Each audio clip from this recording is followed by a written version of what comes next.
Thanks for clicking on this video. This is about my 5 favorite world instruments. Now, a few things. 1, I don't have these instruments, so I can't demonstrate them for you.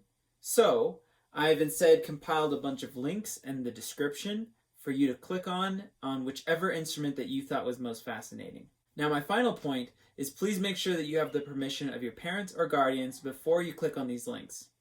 And if you do any other kind of research, it's also a good idea to have an adult there too. Enjoy! Alright, coming in at number 5, número 5, we've got the Guitarrón Mexicano, or big Mexican guitar. It's a huge 6-stringed instrument, usually played in mariachi groups. It doesn't need to be electrified because it has really great resonance. And unlike a guitar, the guitarrón does not have any frets on the neck. The guitarrón usually plays the really awesome walking bass lines that you hear in mariachi music. And as a slight cool fact, I have a few friends who play in mariachi groups here in Albuquerque.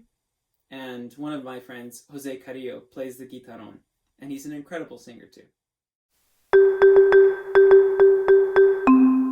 Alright, coming in at number 4, or quatro in Portuguese, is the Brazilian friction drum. This drum is very interesting in that it has a high pitch range. It has notes that go low and high. Mostly, we don't associate drums to have that. There are a few exceptions, of course, but the Cuíca is very special. Now, it's often found in samba music, which is a music type down in Latin America. Some say it sounds like laughter. So if you ever listen to samba music and you hear something that sounds like laughter, it's probably the Cuíca. Now, Cuíca, interestingly enough, is Portuguese for the 4-eyed opossums that live in South America. You get the sound in a rather unconventional way. You rub a stick on the inside of the drum, and then your hand on the outside can affect the pitch. This is a very interesting instrument, and I hope you really enjoy it if you choose to click on the links in the description. Alright, and coming in at number 3, or san in Japanese, is the sho. The sho is a beautiful reed instrument, and it is said to imitate the sound of phoenixes. I really love the sounds of this instrument. I think they're very atmospheric, and the tonal clusters are incredible. And to demonstrate these wonderful sounds the sho can make, I'm going to share with you an art style called Gagaku. This is what a traditional Gagaku chord looks like. Now, anytime I share Gagaku music with people, they're usually a little bit confused. It uses a different kind of tuning, and the instruments have a different timbre or sound quality than the ones that we might be used to here in the United States. That's totally fair.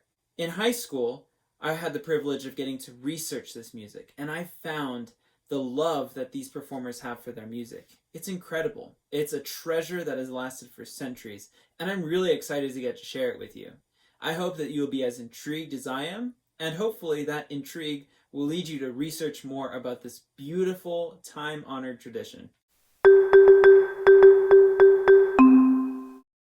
Alrighty, coming in at number 2, we've got the Siku, which is Aymara for the panpipe. It also goes by other names, the antara in Quechua, or zampoña in Spanish.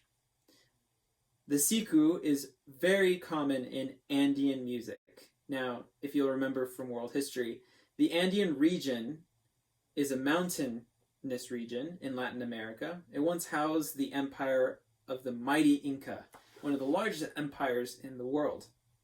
There are several different styles of playing this instrument, but a lot of them have become a lot more westernized. Personally, I love this instrument because it actually reminds me of my grandmother. Oftentimes when we drive in her car, she'll play a recording of pop music that has been done in an Andean setting. So it really reminds me of those wonderful times that I get to hang out with her. In the description below, I include different settings that the Siku shines in. In one of them, it's an arrangement of an ABBA pop song, and another one is a more traditional setting. I hope you'll enjoy it. Alright, and now for number 1, or E in Chinese. That instrument is the èrhú. The èrhú is really cool. For instance, it has 2 strings which vibrate the bass of the instrument, which is made out of python string. The 2 strings don't have a fingerboard that they are attached to. So unlike a guitar where you press all the way back to get a good sound, èrhú doesn't have that.